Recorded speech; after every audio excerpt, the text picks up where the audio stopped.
బాపూజీ గారు గత డిసెంబర్లో 27/12/1924 100 సంవత్సరాలు పూర్తయిన సందర్భంలో బేల్గాంలో నిర్ణయించడం జరిగింది.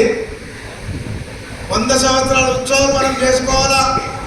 జై బాపు, జై భీమ్, జై సంవిధాన్. దీనికోసం మీరు ఒకటే గమనించాలా, మంచి ఎంబడి చెడు ఉంటుంది. మన దేశంలో మనం బ్రిటిష్ వాళ్ళతో పోరాడిన ఆ వ్యక్తికే ఆర్ఎస్ఎస్ వాళ్ళు మాత్రం గడిచే గారు పట్టపగలే ఆయనకు దారుణంగా చంపారు. చంపితే గాంధీ గారు ఏం చెప్పారంటే, పెద్ద మనుషుదే వీడు మన భారతీయుడు, వీడికి ఉరిశిక్ష చేయొద్దు, వీడికి క్షమాపణ పెట్టాలనే పెద్ద గుణం ఆయన దాంట్లో ఉంది. అది ఒకసారి ఆలోచించాలని మీకు మనం చేయడం జరుగుతుంది.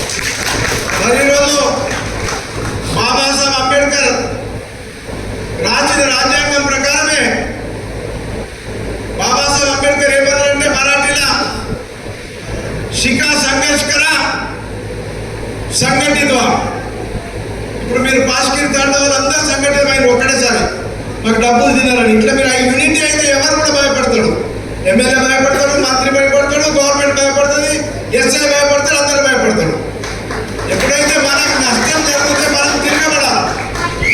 బాబాసాహెబ్ అంబేద్కర్ ఆ రోజుల్లో చెప్పిండు. అదే రాజ్యాంగం ప్రకారం మనం చిన్న రాష్ట్రాల్లో తెలంగాణ, జార్ఖండ్, ఉత్తరాంచల్ మరి అంతేకాకుండా ఛత్తీస్గఢ్, ఈ 4 రాష్ట్రాల్లో మనం ఆ చిన్న రాష్ట్రాల మూల బాబాసాహెబ్ అంబేద్కర్ రాసిన రాజ్యాంగం ప్రకారం మనం ఈరోజు ప్రతి ఒక్కరూ జరుగుతున్నారు. అదే కాకుండా మన కాంగ్రెస్ పార్టీ కూడా, కాంగ్రెస్ ప్రభుత్వం కూడా బాబాసాహెబ్ చెప్పే విధంగా ఈ కార్యక్రమాలని ముందుకు తీసుకుపోతున్నారు. మరి సమానం మనం అందరము, అందరికీ ఒకటే రక్తం ఉంది. ఇక్కడనే మనం అనుకుంటాం హిందువులు, ముస్లింలు, క్రిస్టులు, ఇసాయిలు ఇవన్నీ మళ్ళా అందరికి కలిస్తే ఒక బ్లడ్ ఒకరు కలుస్తుంది. మళ్ళీ రాజకీయం కోసం దీనికి వాడుకోవడం జరుగుతుంది. మరి ఈరోజు రేపు మనం బ్రహ్మాండమైన ఉగాది జరుపుకుంటాం. అందరికీ ఉగాది శుభాకాంక్షలు. ఎల్లుండి రంజాన్ ఉంది, పవిత్రమైన రంజాన్ మాసం. 1 నెల ఉపవాస దీక్షతో మనం అందరం అలయ బలయ చేసుకొని ఇఫ్తార్ ఇచ్చుకుంటాం. వాళ్ళ ఇంటికి నేను ప్రతి ఒక 10-15 మంది ఇంటికి మైసూరులో ప్రతి సంవత్సరం దాదాపుగా 30 సంవత్సరాలకు వెళ్ళడం జరుగుతుంది. మరి ఈరోజు కొంత బ్యాలెన్స్ తప్పిందని బీజేపీ వాళ్ళు కూడా ఇటు బ్యాలెన్స్ తప్పింది, ఇటు బ్యాలెన్స్ చేసుకోవాలంటే మైనార్టీలకు రంజాన్ తోఫా అనే కార్యక్రమం చేయడం జరుగుతుంది. మరి స్వార్థం కోసం ఇటైతే అక్షరాలు పంచుతారు, ఇటైతే రంజాన్ తోఫా మన ప్రధానమంత్రి గారు ఇస్తారు. అంటే ఒకసారి రాజకీయం కోసం ఎంత దిగజారాల్సిన అవసరం ఉంది. ఉత్తర భారతదేశంలో పాపులారిటీ తగ్గుతుంది, దక్షిణ భారతదేశానికి కవర్ చేయాలా. వీళ్ళే కూడా 12% ఓట్లు ఉన్నాయి. ఈ డ్రామాతో కొంచెం రాబట్టుకోవడానికే వాళ్ళు ఈరోజు ఒక కొత్త నాటకాలు ఆడడం జరుగుతుంది. మరి ఈరోజు అబ్కి బార్ 400 పార్ అన్నారు, అబ్కి బార్ 234 ఆగింది. లేకుంటే ఆర్ఎస్ఎస్ వాళ్ళ రాజ్యాంగం వాళ్ళు మార్చడానికి ఆర్ఎస్ఎస్ వాళ్ళు చెప్పిన మాదిరిగానే చేయడానికి సిద్ధంగా ఉన్నారు. మన పూర్వీకులు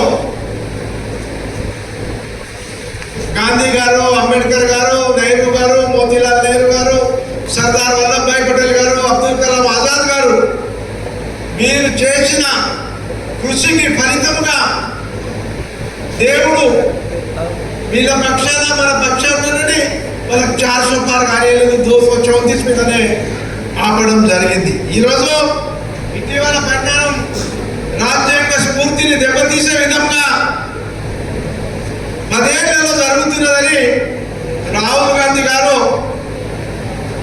నఫరత్ కి దునియా మే మొహబ్బత్ కి దుకాన్ అనే ఉద్దేశంతో ఆయన కాశ్మీర్ నుంచి కన్యాకుమారి వరకు శీతల అవస్థలో పడిపోయిన పార్టీ పరిస్థితి, 60 ఏళ్ళు రాజ్యం వెళ్ళిన పార్టీకి అపోజిషన్ హోదా కూడా దక్కలేదు, మనకేం దక్కలేదు.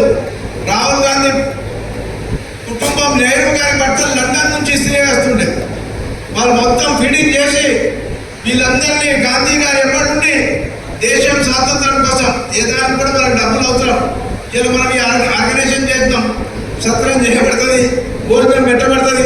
దీనికి తప్పకుండా ఎంత వేగున్నా డబ్బులు మాత్రం కంపల్సరీ అవసరం. ఆ రోజుల్లో వాళ్ళు త్యాగం చేసి ఫస్ట్ మోతీలాల్ నెహ్రూ గారు అనుకోండి, జవహర్లాల్ నెహ్రూ గారు అనుకోండి, వాళ్ళ కుటుంబం దేశం కోసం, ఇందిరాగాంధీ, రాజీవ్ గాంధీ వాళ్ళ ప్రాణాలు కూడా అర్పించడం జరిగింది. కొన్ని సందర్భంలో అవకాశం వచ్చినప్పుడు బండ్లు ఓడలైతే బండ్లు అవుతాయి. వాడు ఓడిపోయినంత మాత్రాన, అపోజిషన్ హోదా రానంత మాత్రాన వాడు మళ్ళా లేవడాన్ని ఒక్కొక్కసారి మీకు తెలుసు. ఇంట్లో పడుకున్న వాళ్ళకు మండల అధ్యక్షులు చేస్తాం, ఇంట్లో పడుకున్న వాళ్ళకు శంకర్ తెలుసు ముగ్గురు కౌన్సిలర్ తీసుకొచ్చేస్తాం. ఈ రాజకీయం శాశ్వతం కాదు. 5 సంవత్సరాలనే వాడు భూమి మీద కాలు ఉంటే వాడు ఉంటాడు. భూమి మీద కాలు లేకపోతే ప్రజలు ఎప్పుడూ అశుద్ధి తీసేస్తే వాడు కింద పడి వాడు కాలు ఎక్కిపోతాడు. దాని గురించి గమనించాలా. ఈ శాశ్వతం అనేది ఏ పదవి కాదు, ఎవరికి కాదు, ఏ ధనవంతుడు కూడా కాదు. వాడు పర్మనెంట్ గానే ధనవంతుడు ఉంటా, వీడు పర్మనెంట్ గానే బిలో పావర్టీ పేదోడు ఉంటాడు. వాడు ఎప్పుడు పైకెళ్ళాడు ఏం చెప్పే పరిస్థితి కాదు. కాబట్టి మరి ఈరోజు మీకు అభివృద్ధి అంటే కేవలం కాంగ్రెస్ పార్టీ ఆయనలో జరిగింది. గతంలో రాజశేఖర రెడ్డి గారు ముఖ్యమంత్రి ఉన్నప్పుడు మీకు తెలుసు, ముంపు గురైన ప్రాంతంపై రత్నాకర్ గారు R&R ప్యాకేజ్లో దాదాపుగా గోదావరి నది పైన 10 నుంచి 12 లిఫ్ట్ ఇరిగేషన్ ఇచ్చాం. మీ గడిచాంతలో బ్రహ్మాండమైన లిఫ్ట్ ఇరిగేషన్ నడిపిస్తున్నాం. దాని తర్వాత ప్రతి చోట మీకు కూడా 3-4 లిఫ్ట్ ఇరిగేషన్ ఇచ్చాం. మొన్న కూడా మీ లిఫ్ట్ ఇరిగేషన్ అది ఎందుకు కొట్లాడ జరిగిందంటే అక్కడ కవిత గారి భూమి ఉండే, ఆ భూమి కోసం పోవాలని ఆ ఫిఫ్టీ నీళ్ళ కోసం అది ఆపడం జరిగింది. మొన్న అవి క్లియర్ చేశారు, సర్వే చేశారు, వాళ్ళు కూడా భూమి అమ్ముకున్నారు. అది ఇప్పుడు క్లియర్ అవుతుంది. అది ప్రతి దానిపైన అవగాహన ఉంటుంది, కన్ను ఉంటుంది. నేను ఎప్పుడు కూడా తప్పు చేస్తాను, ఎంత పెట్టుబడైనా క్షమించే వ్యక్తిని కాదు. కాబట్టి ఇప్పుడు మొన్ననే ఉత్తమ్ కుమార్ రెడ్డి గారు ఇచ్చారు. ఉత్తమ్ కుమార్ రెడ్డి గారు క్లియర్గా చెప్పారు, ప్రాణాయంత చేయాలి కూడా టెండర్ పిలిచారు, దానికి ఎవరు కాంట్రాక్టర్ రాలేదు. పటేల్ సార్ ఎవరు ఉంటే మీ వాళ్ళు చెప్పుందని చెప్పారు. మరి మీకు ఎవరు తెలిసినట్టు చెప్పండి అని రికమెండ్ చేస్తాను. నాకైతే కాంట్రాక్టర్ ఎవరు తెలియదు. కాబట్టి ఏదేమైనా మరి గత 10 సంవత్సరంలో మీకు నిజామాబాద్ నందిపేట బ్రిడ్జ్ తప్ప టీఆర్ఎస్ ప్రభుత్వంలో ఎక్కడ కూడా ఒక్క పని కాలేదు, ఒక ఇల్లు కాలేదు, ఒక రేషన్ కార్డు కాలేదు. 18లో కేసీఆర్ గారు ఏం చెప్పారు, బైన్సా బహిరంగ సభలో నేను గెలవంగానే ఉద్యోగ ప్రాజెక్ట్ పూర్తి చేస్తా, లోకేశ్వర బ్రిడ్జ్ పూర్తి చేస్తా. పాపం బిడ్డలు కొంచెం మాట్లాడకుండా భయపడతాను, నేను గట్టిగా బెదిరిస్తా, నీ తాత సొమ్మాన్ని తీసుకుపోతావు రాకెట్ వంటేనంట. ఆయన కొంచెం ఇయ్యండి స్టూడెంట్ చూడండి. ఈ జమానాలో చూడండి లేదు, చేస్తావా సస్తావా అని అంటేనే భయపడరు. మన హక్కున్నది, మనకు కూడా ఓట్లు వేస్తున్నారు. ఆయన నానించి అదేమంటారు ఊరు అనిపి ఉసిరు అనిపించింది వల్ల ఎలక్షన్ ముందర ఇచ్చిండు. ఆ టెంపుల్ కూడా అట్లనే ఎలక్షన్ ముందర 32-33 టెంపుల్ ఇచ్చిండ్రు. వాళ్ళు 3 లక్షలు కట్టిండ్రు. వాళ్ళు పరిశాంతారు. నేను మొన్న మంత్రి చెప్పిన, ఇలాంటి మీరు కూడా మా దగ్గర డబ్బులు లేవు, నేను 4 టెంపుల్ ఇస్తా, మీ దగ్గర డబ్బులు లేవు నాకు తెలియదు, శాంక్షన్ చేయండి, టెండర్ పిలవండి, తర్వాత మా వాళ్ళు కాంట్రిబ్యూషన్ పడతారు. మీ నియోజకవర్గంలో ఎట్లా చేసుకుంటారు? మీ జాయిరా మీకు కూడా ఇస్తే మీరు వెళ్ళి చేసుకుంటారు, నాకు కూడా ఇచ్చు. అంటే ఇది ఎక్కడ పరిస్థితి ఉందంటే ఇది ఇప్పుడు క్యాన్సల్ చేయకపోతే మీకు కూడా కాంగ్రెస్ పార్టీ చేసింది క్యాన్సర్ మన వాళ్ళు అనుకున్నారు. ఎలక్షన్ ముందర డబ్బులు కనుక్కోవడానికి చెక్ డ్యామ్స్ ఆపి మందులు 9 ఏళ్ళు నిద్రపోయి రేపు పండుగ ఉన్నప్పుడు బట్టలు ఈ భార్య పిల్లలు వాడు మన మేమను పుట్టిస్తాడా పుడతాడా? అదే పండుగ మొత్తం నెలకుంటే బట్టలు ఉంటాయి. ఇవన్నీ కుప్ప వేసి మన నెత్తి మీద వేసి మన కాంగ్రెస్ వాళ్ళు అంటారు. ఒకవేళ అది క్యాన్సల్ చేయకుంటే వీడు బోగా చేసి నేను తెలియదు. మన దగ్గర కూడా 32 టెంపుల్స్ ఉన్నాయి. ఒకటేసారి ఏదో చేయాలనే ఆలోచనతో వాళ్ళు ఇచ్చిండ్రు. అవి సగబెట్టడానికి మనకు ఉంచలేదు.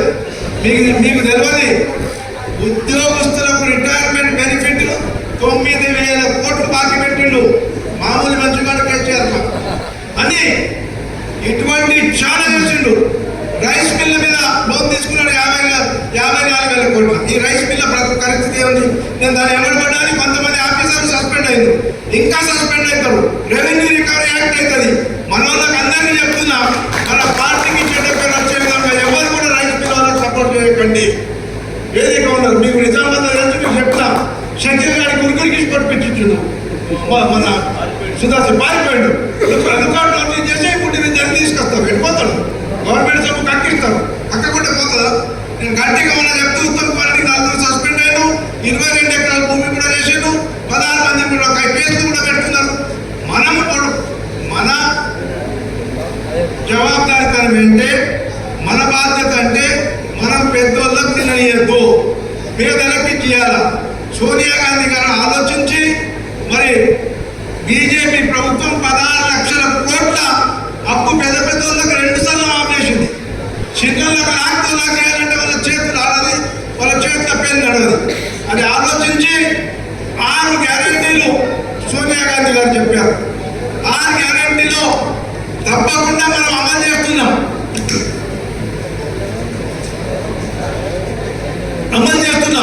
ఒకటి, అమ్మా మీకు బస్ ఫ్రీ ఉంది కదా, ఉందా లేదా? 200 కరెంట్ యూనిట్ ఫ్రీ ఉందా లేదా? ఉందా లేదా? మీకు 2 లక్షల లోపల ఉన్న వాళ్ళకి 80% మందికి రుణమాఫీ అయిందా లేదా? ఆరోగ్యశ్రీ 10 లక్షలు చేశారు. 2 లక్షల లోపల ఉన్న రుణమా అంతేకాకుండా చేతి వాళ్ళు బాకీ పెట్టిన 76,000 కోట్లు పార్లమెంట్ ఎలక్షన్ ముందు వాళ్ళు ఇయ్యక బాకీ పెట్టిన కూడా మనం రైతు భరోసా పథకం ఇచ్చాం. ఇప్పుడు కూడా 4 ఎకరాల వరకు రైతు భరోసా ఇస్తున్నాం. మనం ఎగ్గొట్టింది ఏం లేదు. మనకు 5 సంవత్సరం పరిపాలించడానికి అవకాశం ఇచ్చారు. గౌరవ బీజేపీ ప్రభుత్వం కూడా కేంద్రంలో ఉంది. వాళ్ళకు కూడా 12 సంవత్సరాలు అయింది. జన్ధన్ ఖాతా తెరవండి, ధన్ధన్ 14 लाख 15 लाख ఇస్తాడు. 15 రూపాయలు వేసిండా? మరి కేసీఆర్ గారి విషయానికి వస్తే లక్షకు 3 అక్కడ అన్ని 25 పిచ్చగడకి చిత్రగోలు ఇచ్చాడు. మన 4,000 కోట్లు మనకు ముంచేశాడు. రేవంత్ రెడ్డి గారు భయాలతో కష్టపడి 21,000 కోట్ల రూపాయలు రుణమాఫీ చేశారు. ఆర్థిక పరిస్థితి బాగలేదు దేశానికి, రాష్ట్రానికి. తప్పకుండా రేవంత్ రెడ్డి గారు, బట్టి గారు రుణమాఫీ చేయాలని తపనత ఉన్నది. ఇంకా 10,000 కోట్లు ఉన్నాయి ప్రభుత్వ భూములు. వాళ్ళన్నింటినీ మనం అమ్మినాం. ఆయన హుషారుగా మన ఎక్సైజ్ కూడా 1 సంవత్సరం ముందే దొబ్బేసాడు. ఆ 10,000 కోట్లు దొబ్బేసాడు.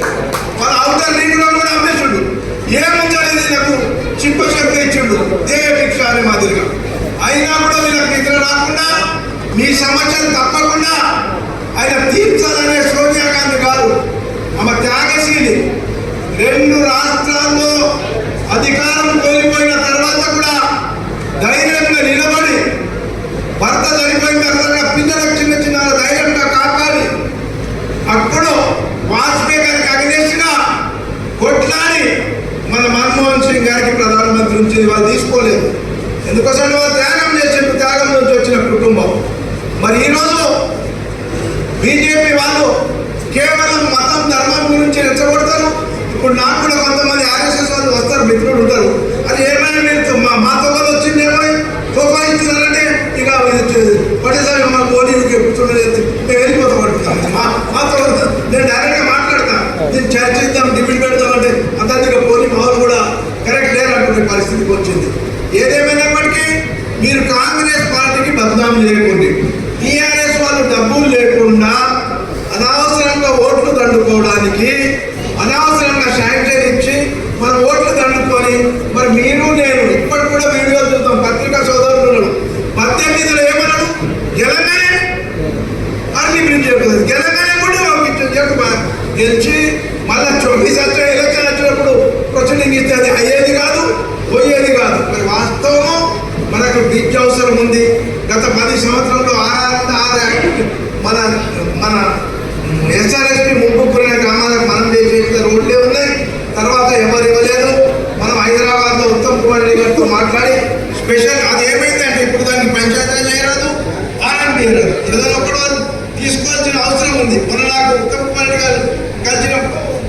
వెనకటి ఉండే పటేల్ గారు రోడ్స్ ఉంటే 10,000 కోట్లు పెట్టుకోండి, ఇప్పుడు మొత్తం మీరు జిల్లాలు పెట్టుకోండి, మేము ఒకటిసారి 100 కోట్లు అడుగుతాం, అది ప్రిపేర్ కానీ మీరు ఆ 100 కోట్లు ఇస్తా అంటే తీసుకుని ఉంటే ఏదో చేద్దాం కదా.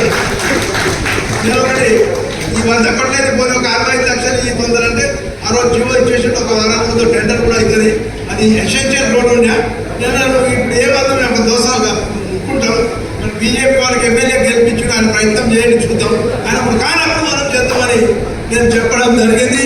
ఏదేమైనప్పటికీ మీరు ఇక్కడ వచ్చిన వాళ్ళు దోసరా మండల కార్యకర్తలు అందరికీ వచ్చేస్తాం, పెద్దలందరికీ మనస్ఫూర్తిగా జై భీమ్, జై బాబు, జై బాపు, జై భీమ్, జై సంవిధాన్ కార్యక్రమానికి రామ్ గోపాల్ గారి ఆధ్వర్యంలో మంచి కార్యక్రమాలు ఈరోజు ముగిసినాయి. ఒక మైన్సా మనం రంజాన్ చేత పెట్టుకోలేము, ఎందుకోసం అంటే మీకు కూడా ముస్లిం పాపులేషన్ ఎక్కువ. రంజాన్ అయిన తర్వాత కూడా 3 రోజుల చుట్టాల గొడవలు పోతారు, సంవత్సరానికి ఒక పెద్ద పండుగ వాళ్ళ. దానికోసం ఎప్పుడన్నా వల్ల మా మంచి ప్రోగ్రాం పెట్టుకున్నాం, దాంట్లో అనుమానం లేదు. దానికోసం మీరు ఇప్పుడు కూడా పట్టుకుంటుంది. మరి గ్రామాలు ఎవరి దగ్గర అయితే లిస్ట్ తీసుకున్నాం, మీరు మేము మన మండలికి ఇచ్చిన అబ్జర్వర్స్ అందరూ గ్రామంలో పోయి 10-20 మంది మేము వచ్చినా మేము చేస్తాం, ఇంకా చేస్తాం, మాకు అవకాశం ఉంది, మేము చెప్పినాం కళ్యాణ లక్ష్మి ఒక దూరం బంగారం మన ఇష్టాల్లో మనకి టైం ఉంది. బీజేపీ వాళ్ళు ఇచ్చిందా ఇయ్యలేదు, మనం ఏం పాల్గొను తప్పకుండా. ఏదైతే ఇచ్చిన వాగ్దానంలో ఎలక్షన్లో మీకు తెలుసు సరస్వతి మందిరంలో ప్రతి ఒక్కరు మేము కూడా ఒట్టు తీసుకున్నాం, అది కూడా మాకు అభిమానం ఉంటుంది. మేము చెప్పినాం మొన్న मीनाक्षी नटराजन को अम्मा और सरस्वती माता के सामने कसम खाया कभी खुद के वास्ते भी नहीं खाते, आप बोलने से खाए वो करना पड़ता है, जरूर करना करेंगे। अभी परिस्थिति अच्छा नहीं है। केसीआर साहब 78,000 करोड़ को 7 लाख करोड़ कर्जा करे, वहाँ पे बीजेपी की सरकार 42,000 करोड़ को 1,86,000 करोड़ कर्जा करे, किसी को भी कहीं भी कर्जा मिलने के चांसेस नहीं है। అది కూడా మనకు రేవంత్ రెడ్డి గారికి మన ప్రభుత్వానికి దక్షిణాదికి నష్టం జరిగే విధంగా కూడా ఈరోజు బైఫర్గేషన్స్ రీఆర్గనైజేషన్ ప్రకారం వాళ్ళ కుట్రలు జరుగుతున్నాయి. మనం ఏదైతే ఎక్కువ సౌత్ స్టేట్సే ఎక్కువ మనం రెవెన్యూ ఇస్తున్నాం సెంట్రల్ గవర్నమెంట్, నార్త్ స్టేట్ నుంచి రెవెన్యూ ఎక్కువ వస్తలేదు. ఏదైతే డబుల్ ఇంజన్ సర్కార్ ఉన్న చోటనే వాళ్ళు ఇస్తున్నారు, సింగిల్ ఇంజన్ సర్కార్కి ఇస్తలేరు. ఇచ్చి కూడా వాళ్ళు కూడా ఏం సాధిస్తలేరు. పక్క మన మహారాష్ట్ర ఉంది, మన రుణమాఫీ ఏంటంటే దక్కన రుణమాఫీ కనీసం 80% వాళ్ళకి చేసినాం. మన పక్క మహారాష్ట్రలో గెలవగానే రుణమాఫీ చేస్తా అని చెప్పారు. ప్రధానమంత్రి ఏమన్నారంటే సోయాబీన్ 6,000 తీసుకుంటున్నారు, అక్కడ సోయాబీన్ 4,000 తీసుకుంటున్నారు. వాళ్ళు కూడా ఇక్కడ మాట మీద నిల్చోలేదు. మీరు కార్యకర్తలు గట్టిగా ఉండి మీరు 14 లక్షలు చెప్పింది మేము అన్ని ఏపిస్తాం, ఫికర్ చేయకుండా మీరు కూడా గట్టిగా తిరగబడి మాట్లాడితేనే మనం గ్రామాల్లో తిరగడానికి అవకాశం ఉంటుంది. చక్కటి కార్యక్రమం నిర్వహించిన మండల అధ్యక్షులకు, బ్లాక్ కాంగ్రెస్ ప్రెసిడెంట్కు, సింగరేణి చైర్మన్కు, కాంగ్రెస్ పార్టీ కుటుంబ సభ్యులందరికీ మనస్ఫూర్తిగా ధన్యవాదాలు తెలుపుతూ ఈ సందేశం జై బాపు, జై భీమ్, జై సంవిధాన్ సందేశాన్ని మన మిత్రులు నిజామాబాద్ జిల్లా వాసులు రామ్ గోపాల్ గారు సభను ఉద్దేశించి చెప్పాలని నేను కోరపడం జరుగుతుంది.